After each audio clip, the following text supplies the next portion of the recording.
तो dear student, आज की इस वीडियो में हम आपको बताने वाले हैं बीएस सेकेंड सेमेस्टर के सोशोलॉजी यानी कि समाजशास्त्र के टॉप 22 मोस्ट इंपॉर्टेंट टॉपिक्स के बारे में, यानी कि परीक्षा में जहां से सबसे ज़्यादा प्रश्न पूछे जाते हैं। ऐसे कौन से most important topics and answer हैं जो कि आपके एग्जाम में पिछले वर्षों में लगातार क्वेश्चन पूछे जा रहे हैं और इस बार जो आपकी परीक्षा होने वाली है उसमें भी आएंगी। अगर आपकी परीक्षा सोशोलॉजी की है यानी समाजशास्त्र की है और आप बीएस सेकेंड सेमेस्टर के हैं और पेपर आपका लगा है, तो मैं गारंटी दे रहा हूं कि ये वीडियो आप देख लेंगे तो आप अच्छे नंबर से पास हो जाएंगे, क्योंकि यही टॉपिक्स से आपकी परीक्षा में प्रश्न आने वाले हैं और वो सारे क्वेश्चन मैं आपको बताऊंगा, प्लस उनका उत्तर कहाँ मिलेगा, कैसे मिलेगा, सिंपल तरीके से बताऊंगा, वो आपको आसानी से मिल भी जाएगा। तो चलिए बिना देरी के शुरू करते हैं और आपको बताते हैं कौन कौन से ऐसे टॉपिक्स हैं जहां से परीक्षा में बार बार प्रश्न पूछे जा रहे हैं। हमने ये पूरा तैयार किया है आप सभी के लिए ही।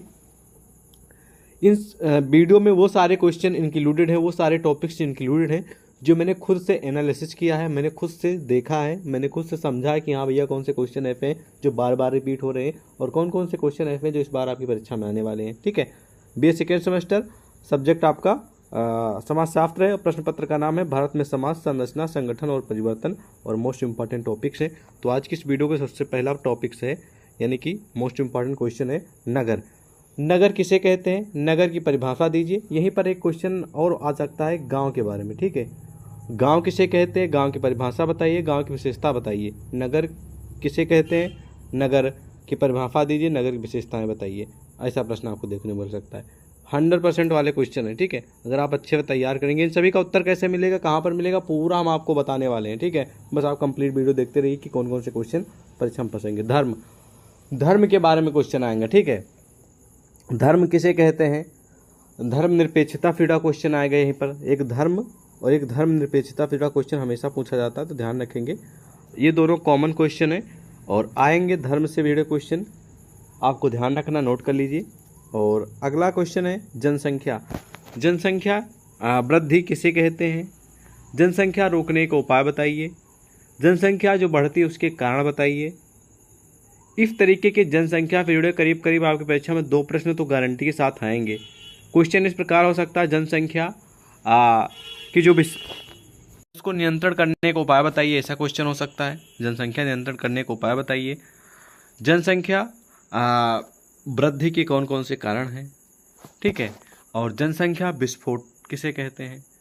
ये विभिन्न प्रकार के प्रश्न जनसंख्या जुड़े हमेशा बनते हैं और इस बार भी बनेंगे, नोट कर लीजिए। 100% 2 क्वेश्चन आएंगे जनसंख्या जुड़े। अगला प्रश्न है कि जाति, जाति की परिभाषा दीजिए। जात में बहुत सारी चीज़ें आ जाएंगी, जैसे कि ओबीसी, दलित वर्ग। ठीक है, और जाति की परिभाषा, जात की विशेषता, ऐसा क्वेश्चन देखने को मिलेगा। जात से जुड़ा क्वेश्चन एक पाएगा, 100% श्योर है। अगला प्रश्न है संयुक्त परिवार, यानी कि जिसको इंग्लिश में बोलते हैं ज्वाइंट फैमिली। ठीक है, यानी कि एक ही घर में 3 पीढ़ियों के लोग एक साथ रहते हो और उनका सब चीज़, मतलब पैसे रुपये, पूजा पाठ, आना जाना सब एक में हो। ठीक है, मतलब कि एक ही घर में होता हो, एक ही रसोई हो, उसमें एक गार्जियन हो, उसी के मैनेजमेंट में सभी काम करते हो। ठीक है, तो उसको कहेंगे हम संयुक्त परिवार यानी कि ज्वाइंट फैमिली। और ये बहुत ही पॉपुलर क्वेश्चन है, हमेशा फंसता है, इस बार भी आएगा, श्योरिटी के साथ बोल रहा हूँ, हवा में मत लीजिएगा वरना पछताएंगे बाद में। नोट कर लीजिए इसको भी। अगला है कि विवाह की परिभाषा दीजिए, ऐसा क्वेश्चन हो सकता है, और विवाह के उद्देश्य बताइए। और सेम टू सेम क्वेश्चन एक और हो सकता है यहीं पर, हिंदू विवाह, विवाह जुड़ा क्वेश्चन आ जाएगा, एक हिंदू विवाह। ठीक है, हिंदू विवाह के उद्देश्य बताइए, हिंदू विवाह की विशेषताएं बताइए। ठीक है, इस तरीके के प्रश्न पूछे जाएंगे विवाह और हिंदू विवाह से जुड़े। 100% श्योर है क्वेश्चन, एक क्वेश्चन विवाह और एक हिंदू विवाह से जुड़ा प्रश्न हमेशा फंसता है, इस बार भी फंसेगा। अगला है कि अनुसूचित जाति। अनुसूचित जाति बहुत ही पॉपुलर टॉपिक्स है, इससे पिछले सालों में कई बार क्वेश्चन पूछे जा चुके हैं और ये हाई लेवल का पॉइंट है, इसको नोट कर लीजिए अभी कभी। ठीक है, दहेज प्रथा जो कि आजकल की बहुत ही कॉमन प्रॉब्लम हो गई है, कॉमन समस्या हो गई है। और सिंपल सी बात है, जहाँ तक मैंने देखा है 2021, 22, 23 की जितने भी मॉडल पेपर, क्वेश्चन पेपर मैंने उठाए हैं, उसमें देखा है क्वेश्चन 100% पूछा गया था। तो दहेज प्रथा बहुत ही क्रिटिकल प्रॉब्लम है हमारे देश की, हमारे सोसाइटी की। तो इसको रोकने के उपाय बताइए। दहेज प्रथा ये जो है इसको हम कैसे रोक सकते हैं, दहेज प्रथा पे होने वाली हत्याएं, दहेज प्रथा पे होने वाले ठीक है, तलाक जिसको आप लोग डिवोर्स बोलते हैं। तो ये बहुत प्रॉब्लम है, बहुत बड़ी। इसके बारे में आप जितना भी बना के लिख सकते हैं लिख देंगे, आपको पूरे नंबर मिलेंगे, ठीक है। अगला प्रश्न है कि गांव की परिभाषा बताइए। तो आप लोग अच्छे से जानते होंगे गांव के बारे में और मुझे बताने की आवश्यकता नहीं। अगला क्वेश्चन है कि अन्य पिछड़ा वर्ग। तो ओबीसी से जुड़ा क्वेश्चन आता है, लेकिन उम्मीद हो सकता है कि इस बार ना आए, लेकिन आता है, ठीक है। मतलब ये क्वेश्चन आप सभी का 80% वाला है, ठीक है। बाकी के जो क्वेश्चन बताया हूँ ऊपर, वो सब 100% वाले हैं। सांप्रदायिकता परिभाषा दी, ये भी हाई लेवल क्वेश्चन परीक्षा में कई बार पूछा जा चुका है, इस बार भी फंसेगी। पूरी उम्मीद है, 100% हमारी उम्मीद है कि फंसेगा पक्का इस बार, ठीक है। और अगला जो टॉपिक्स है 12 नंबर, वो ये है कि महिलाओं की समस्याएं। बढ़ती जनसंख्या को देखते हुए महिलाओं की समस्याएं बताइए, या फिर हमारे देश में महिलाओं की जो प्रमुख समस्याएं हैं उनका वर्णन कीजिए, प्रमुख समस्याएं के बारे में लिखिए, ठीक है। और महिलाओं की जो समस्याएं उनको सुधार करने के क्या क्या उपाय हैं, इस प्रकार के क्वेश्चन पूछे जाएंगे। बहुत ही महत्वपूर्ण प्रश्न है, महिला पीड़ा क्वेश्चन आएगा पक्का, क्योंकि गवर्नमेंट जो है महिलाओं को काफ़ी ज़्यादा आगे बढ़ाने का प्रयास करती है। उनके लिए एक से एक बढ़कर एक योजना लागती है, ताकि वो किसी भी प्रकार से पुरुष से यानी कि आदमी से कम ना रहें।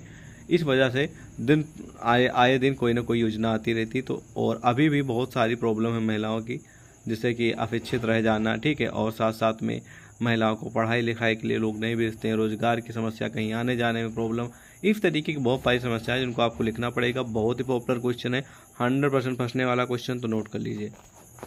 अगला प्रश्न है कि संस्कार, जिसको आप लोग कल्चर, ठीक है, कल्चर बोलते हैं, ये भी 100% आने वाला क्वेश्चन है, हमेशा फंसता है, इस बार भी फंसेगा, पूरी उम्मीद है, नोट कर लीजिए। दलित वर्ग, ठीक है, अनुसूचित दलित वर्ग, जाति, ओबीसी, इन सबसे जुड़ा क्वेश्चन 1-2 प्रश्न पक्का फंसेंगे, ठीक है। तो दलित वर्ग के बारे में भी आपको थोड़ा सा जरूर पढ़ लेना है, ठीक है, ध्यान रखना है। और अगला प्रश्न है कि राष्ट्रीय एकीकरण से जुड़ा क्वेश्चन आता है। ज़्यादातर आपको ये क्वेश्चन लघु उत्तरीय या फिर दीर्घ उत्तरीय में देखने को मिलता है, और ये क्वेश्चन आप सभी के लिए 80% उम्मीद है आने की। 20% ना मान के चलिए, 80% उम्मीद की मान के चलिए। समय है तो जरूर इसका उत्तर थोड़ा बहुत तो पढ़ ही लीजिएगा, ठीक है। अब अगला प्रश्न है कि सामाजिक वर्ग क्या है, सामाजिक वर्ग के बारे में बताइए। तो सामाजिक वर्ग भी आप सभी के लिए 70% इम्पॉर्टेंट, हमेशा नहीं आता है, लेकिन कुछ परीक्षाओं में पूछा गया था, इसलिए मैंने इसको नोट कर लिया, ताकि आपको ये कहने का चांस ना रह जाए कि सर आपने ये टॉपिक्स तो बताया ही, ये क्वेश्चन बताया नहीं। इसलिए मैं इसको इंक्लूड कर दे रहा हूँ, ताकि आपके जानकारी में रहे कि हाँ ये क्वेश्चन भी कई बार पूछा जा चुका है, इस बार भी आ सकता है, ठीक है। अगला प्रश्न है कि कस्बा, नगर और गांव, ये सब तीनों कॉमन क्वेश्चन है, जो कि सिंपल सी परिभाषा है, एक बार आप देख लेंगे या फिर आप बना के भी लिख देंगे, तब भी पूरे आपको नंबर दे दिए जाएंगे, कोई टेंशन वाली बात नहीं। सिंपल सा क्वेश्चन है और उसका उत्तर भी सिंपल सा है, ठीक है। इन सभी का उत्तर कहाँ पर मिलेगा, कैसे मिलेगा, बिल्कुल आसान तरीका भी हम आपको बताने वाले हैं, बस वीडियो देखते रहिए, जान लीजिए कि कौन कौन से क्वेश्चन आने वाले हैं परीक्षा में पहले। और अगला प्रश्न है कि ग्रामीण जीवन, यानी कि जो गांव का जीवन होता है उसके बारे में लिखना है, कि गांव का जीवन किस प्रकार रहता है और उसमें लोग रहने वाले किस प्रकार के दैनिक कार्य करते हैं, इससे संबंधित आपको थोड़ा डिटेल में लिखना पड़ेगा, ठीक है। और कॉमन क्वेश्चन हमेशा तो नहीं आता है, लेकिन हो सकता है इस बार आ जाए, ठीक है। 100% उम्मीद नहीं, तो आपकी इच्छा तैयार करें, दवा इसको इग्नोर भी कर सकते हैं, ओके। अगला प्रश्न है कि 5 महायज्ञ, ये भी क्वेश्चन हमेशा नहीं फंसता, लेकिन ज़्यादातर परीक्षाओं में फंसा है। तो ये हमारे हिसाब से 80% आप सभी के लिए इम्पॉर्टेंट है, तो थोड़ा जरूर इस पर ध्यान दे लेंगे, हो सकता है फंसी जाए, ठीक है। मतलब कि 80% फंसा है क्वेश्चन, मतलब जैसे कि 2021 में आया, 22 में नहीं आया, 22 में नहीं आया, फिर 23 में आया था क्वेश्चन, ठीक है, इस प्रकार वाला क्वेश्चन है। तो थोड़ा आपको पढ़ लेना है, ठीक है, बस एकदम से नहीं तैयार करना है, थोड़ा आपको पढ़ लेना, ताकि क्वेश्चन आ जाए तो आपको ध्यान रहे कि हाँ इसका उत्तर इस प्रकार लिखना है। अगला प्रश्न है कि क्षेत्रवाद क्वेश्चन भी बहुत कम आता है, 70% उम्मीद है क्वेश्चन की आने की, तो इसको भी आप लोग पढ़ भी सकते हैं, और अगर समय नहीं तो इग्नोर भी कर सकते हैं, ठीक है। मतलब 70% इंपॉर्टेंट है, 30% नहीं आने के चांस है। अगला है कि जनजातीय के बारे में सेम टू सेम क्वेश्चन है, ये भी है, कई बार परीक्षाएं हुई हैं जिसमें आया है, कई बार ऐसी परीक्षाएं, मतलब कि BA सेकेंड सेमेस्टर सोशियोलॉजी की कुछ यूनिवर्सिटी में क्वेश्चन पूछा गया था, कुछ में नहीं पूछा गया था, कुछ साल आया ही नहीं, तो इस प्रकार वाला क्वेश्चन है। और जो नेक्स्ट क्वेश्चन आपको देखने को मिल रहा है 22 नंबर, ये बहुत ही हाई लेवल का 100% गारंटी वाला क्वेश्चन है।